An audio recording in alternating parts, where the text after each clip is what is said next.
ओम नमः चंडिकाय नमः। अथ श्री दुर्गा सप्तशती भाषा पहला अध्याय।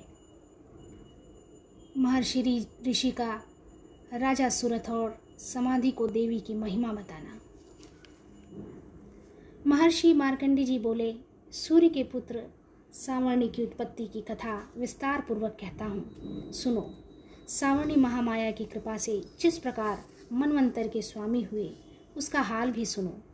पहले स्वारोचिष नामक मनवंतर में चैत्रवंशी सूरथ नाम के एक राजा थे। सारी पृथ्वी पर उनका राज्य था। वह प्रजा को अपने पुत्र के समान मानते थे, तो भी कोला विध्वंसी राजा उनके शत्रु बन गए। दुष्टों को दंड देने वाले राजा सूरथ की उनके साथ लड़ाई हुई। कोला विध्वंसियों की संख्या में कम होने पर भी राजा सूरथ युद्ध में उनसे हार गए। तब वह अपने नगर में आ गए। केवल अपने देश का राज्य ही उसके पास रह गया और वह उसी देश के राजा होकर राज्य करने लगे। किंतु उनके शत्रुओं ने उन पर वहाँ भी आक्रमण किया। राजा को बलहीन देखकर उसके दुष्ट मंत्रियों ने राजा की सेना और खजाना अपने अधिकार में कर लिया। राजा सूरथ अपने राज्य अधिकार को हार कर शिकार खेलने के बहाने घोड़े पर सवार होकर वहाँ से एक भयंकर वन की ओर चले गए। उस वन में उन्होंने महर्षि मेधा का आश्रम देखा। वहाँ मेधा महर्षि अपने शिष्यों तथा मुनियों से सुशोभित बैठे हुए थे और वहाँ कितने ही हिंसक जीव परम शांति भाव से रहते थे। राजा सूरथ ने महर्षि मेधा को प्रणाम किया और महर्षि ने भी उनका उचित सत्कार किया। राजा सूरथ महर्षि के आश्रम में कुछ समय तक ठहरे। अपने नगर की ममता के आकर्षण से राजा अपने मन में सोचने लगे, पूर्व काल में पूर्वजों ने जिस नगर का पालन किया था वह आज मेरे हाथ से निकल गया। मेरे दुष्ट एवं दुरात्मा मंत्री मेरे नगर की ओर की अब धर्म से रक्षा कर रहे होंगे या नहीं। मेरा प्रधान हाथी जो कि सदा मद की वर्षा करने वाला और शूरवीर था, मेरे वैरियों के वश में होकर न जाने क्या दुख भोग रहा होगा। मेरे आज्ञाकारी नौकर जो मेरी कृपा से धन और भोजन पाने से सदैव सुखी रहते थे और मेरे पीछे पीछे चलते थे, वह अब निश्चय ही दुष्ट राजाओं का अनुसरण करते रहेंगे तथा मेरे दुष्ट एवं दुरात्मा मंत्रियों द्वारा व्यर्थ ही धन को व्यय करने से संचित किया हुआ मेरा खजाना एक दिन अवश्य खाली हो जाएगा। इस प्रकार की बहुत सी बातें सोचता हुआ राजा निरंतर दुखी रहने लगा। एक दिन राजा सूरथ ने महर्षि मेधा के आश्रम के निकट एक वैश्य को देखा। राजा ने उससे पूछा, भाई तुम कौन हो? यहाँ तुम्हारे आने का क्या कारण है? और तुम मुझे शोकग्रस्त अनमने से दिखाई देते हो, इसका क्या कारण है? राजा की यह नम्र वचन सुन वैश्य ने महाराज सूरथ को प्रणाम करके कहा। वैश्य बोला, राजन, मेरा नाम समाधि है। मैं धनियों के कुल में उत्पन्न एक वैश्य हूँ। मेरे दुष्ट स्त्री पुत्रादिकों ने लोभ से मेरा सब धन छीन लिया है और मुझे घर से निकाल दिया है। मैं इस तरह से दुखी होकर इस वन में चला आया हूँ और यहाँ रहता हूँ। मैं इस बात को भी नहीं जानता कि अब घर में इस समय सब कुशल है या नहीं। यहाँ मैं अपने परिवार का आचरण संबंधी कोई समाचार भी नहीं पा सकता कि वह घर में इस समय कुशल पूर्वक हैं या नहीं। मैं अपने पुत्रों के संबंध में यह भी नहीं जानता कि वह सदाचारी हैं या दुराचार में फंसे हुए हैं। राजा बोले, जिस धन के लोभी स्त्री पुत्रों ने तुम्हें घर से निकाल दिया है, फिर भी तुम्हारा चित्त उनसे क्यों प्रेम करता है? वैश्य ने कहा, मेरे विषय में आपका ऐसा कहना ठीक है, किंतु मेरा मन इतना कठोर नहीं है। यद्यपि उन्होंने धन के लोभ में पड़कर पितृ स्नेह को त्याग कर मुझे घर से निकाल दिया है, तो भी मेरे मन में उनके लिए कठोरता नहीं आती। हे महामते, मेरा मन फिर भी उनमें क्यों फंस रहा है, इस बात को जानता हुआ भी मैं नहीं जान रहा। मेरा चित्त उनके लिए दुखी है। मैं उनके लिए लंबी लंबी सांसें ले रहा हूँ। उन लोगों में प्रेम नाम की चीज़ नहीं है। फिर भी ऐसे निस्नेहियों के लिए मेरा हृदय कठोर नहीं होता। महर्षि मार्कंडेय जी ने कहा, हे ब्राह्मण। इसके पश्चात महाराज सूरथ और वह वैश्य दोनों महर्षि मेधा के समीप गए और उनके साथ यथा योग्य न्याय संभाषण करके दोनों ने वार्ता आरंभ की। राजा बोले, हे भगवान, मैं आपसे एक बात पूछना चाहता हूँ, सो आप कृपा करके मुझे बताइए। मेरा मन मेरे अधीन नहीं है, इससे मैं बहुत दुखी हूँ। राज्य धनादिक की चिंता अभी तक मुझे बनी हुई है और मेरी यह ममता अज्ञानियों की तरह बढ़ती ही जा रही है। और यह समाधि नामक वैश्य भी अपने घर से अपमानित होकर आया है। इसके स्वजनों ने भी इसे त्याग दिया है। स्वजनों से त्यागा हुआ भी यह उनसे हार्दिक प्रेम करता है।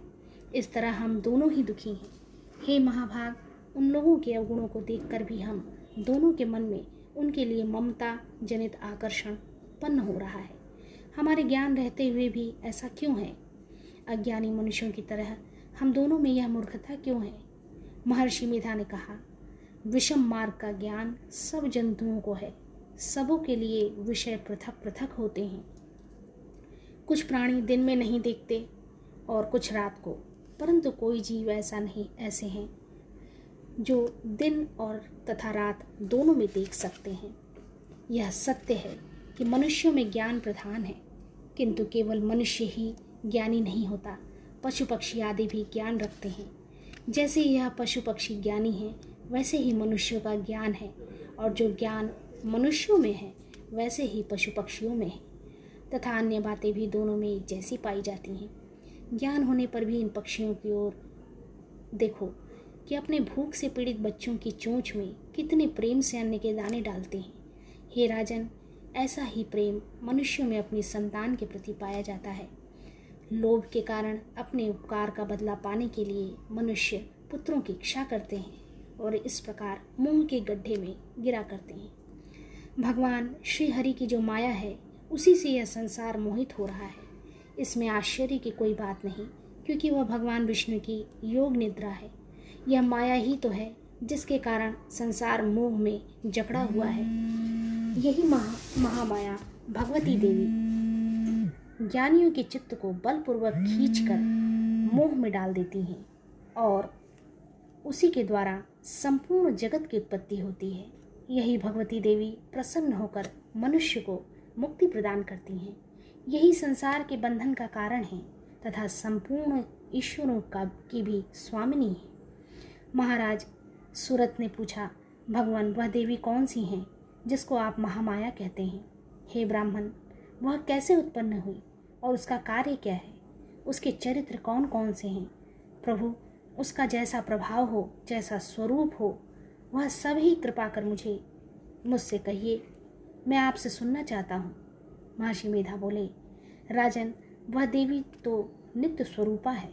उसके द्वारा यह संसार रचा गया है, तब भी उसकी उत्पत्ति अनेक प्रकार से होती है। वह सब आप मुझसे सुनो। वह देवताओं का कार्य सिद्ध करने के लिए प्रकट होती है। उस समय वह उत्पन्न हुई कहलाती है। संसार को जलमय करके जब भगवान विष्णु योग निद्रा का आश्रय लेकर शेष शैया पर सो रहे थे, तब मधुकैटभ नामक के 2 असुर उनके कानों के मैल से प्रकट हुए और वह श्री ब्रह्मा जी को मारने के लिए तैयार हो गए। श्री ब्रह्मा जी ने जब उन दोनों को अपनी ओर आते देखा और यह भी देखा कि भगवान विष्णु योग निद्रा का आश्रय लेकर सो रहे हैं, तो वह उस समय श्री भगवान के जगाने के लिए उनके नेत्रों में निवास करने वाली योग निद्रा की स्तुति करने लगे। श्री ब्रह्मा जी ने कहा कि हे देवी, तुम ही स्वाहा, तुम ही स्वधा और तुम ही वशटकार हो। स्वर भी तुम्हारा ही स्वरूप है। तुम ही जीवन देने वाली सुधा हो। नित्य अक्षर प्रणव में आकर उकार मकार इन तीनों में माताओं के रूप में तुम स्थित हो। इनके अतिरिक्त जो बिंदुपद अर्धमात्रा है, जिसका कि विशेष रूप से उच्चारण नहीं किया जाता है, हे देवी, वह भी तुम ही हो। हे देवी, संध्या, सावित्री तथा परम जननी तुम ही हो। तुम इस विश्व को धारण करने वाली हो। तुमने इस जगत की रचना की है और तुम ही इस जगत का पालन करने वाली हो, और तुम ही कल्प के अंत में सबको भक्षण करने वाली हो। हे देवी, जगत की उत्पत्ति के समय तुम सृष्टि स्वरूपा होती हो, पालन काल में स्थित रूपा हो और कल्प के अंत में संहार रूप धारण कर लेती हो। तुम ही महाविद्या, महामाया, महामेधा, महारात्रि और मोहरात्रि हो। श्री ईश्वरी और बोध स्वरूपा बुद्धि भी तुम ही हो। लज्जा, पुष्टि, तुष्टि, शांति और क्षमा भी तुम ही हो। तुम खड्ग धारणी, शूल धारणी, घोर रूपा तथा गदा, चक्र, शंख और धनुष के धारण करने वाली हो। बाण, भुषुंडी और परिघ यह भी तुम्हारे ही अस्त्र हैं। तुम सौम्य और सौम्यतर हो। यही नहीं बल्कि जितनी भी सौम्य तथा सुंदर वस्तुएं इस संसार में हैं, उन सब से बढ़कर सुंदर तुम हो। पर और अपर सबसे पर रहने वाली सुंदर तुम ही हो। हे सर्वस्वरूपे देवी, जो भी सत असत पदार्थ है और उनमें जो शक्ति है वह तुम ही हो। ऐसी अवस्था में भला तुम्हारी स्तुति कौन कर सकता है। तुम संसार की सृष्टि, पालन और संहार करने वाले जो भगवान हैं, उनको भी जब तुमने निद्रा के वशीभूत कर दिया है, तो फिर तुम्हारी स्तुति कौन कर सकता है। मुझे भगवान विष्णु तथा भगवान शंकर को शरीर धारण कराने वाली तुम ही हो। तुम्हारी स्तुति करने की शक्ति किसमें है। हे देवी, तुम तो अपने इन उदार प्रभावों के कारण ही प्रशंसनीय हो। मधु और कैटभ जो भयंकर असुर हैं, उन्हें तो मुंह में डाल दो और श्री हरि भगवान विष्णु को भी जल्दी जगा दो और उनमें इनको मार डालने की बुद्धि भी उत्पन्न कर दो। महर्षि मेधा बोले, हे राजन, जब श्री ब्रह्मा जी ने देवी से इस प्रकार स्तुति करके भगवान को जगाने तथा मधु और कैटभ को मारने के लिए कहा, तो वह भगवान श्री विष्णु के नेत्र, मुख, नासिका, बाहु, हृदय और वक्ष स्थल से निकल श्री ब्रह्मा जी के सामने खड़ी हो गई। उनका ऐसा कहना था कि भगवान श्रीहरि तुरंत जाग उठे और दोनों असुरों को देखा, जो कि अत्यंत बलवान तथा पराक्रमी थे और मारे क्रोध के जिनके नेत्र लाल हो रहे थे और जो ब्रह्मा जी को वध करने के लिए तैयार थे। तब क्रुद्ध हो उन दोनों दुरात्मा असुरों के साथ भगवान श्रीहरि पूरे 5000 वर्ष तक लड़ते रहे। एक तो वह अत्यंत बलवान तथा पराक्रमी थे, दूसरे महामाया ने भी उन्हें मुंह में डाल रखा था। अतः वह श्री भगवान से कहने लगे, हम दोनों तुम्हारी वीरता से अत्यंत प्रसन्न हैं, तुम हमसे कोई वर मांगो।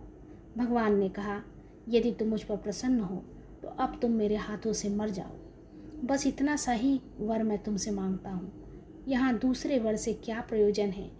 महर्षि मेधा बोले, इस तरह से जब वह धोखे में आ गया और अपने चारों ओर जल ही जल देखा, तो भगवान श्री हरि से कहने लगे, जहाँ पर जल न हो, सूखी जमीन हो, उसी जगह हमारा वध कीजिए।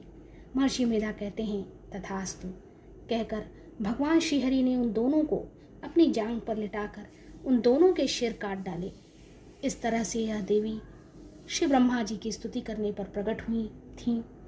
अब तुमसे उनके प्रभाव का वर्णन करता हूँ, सो सुनो।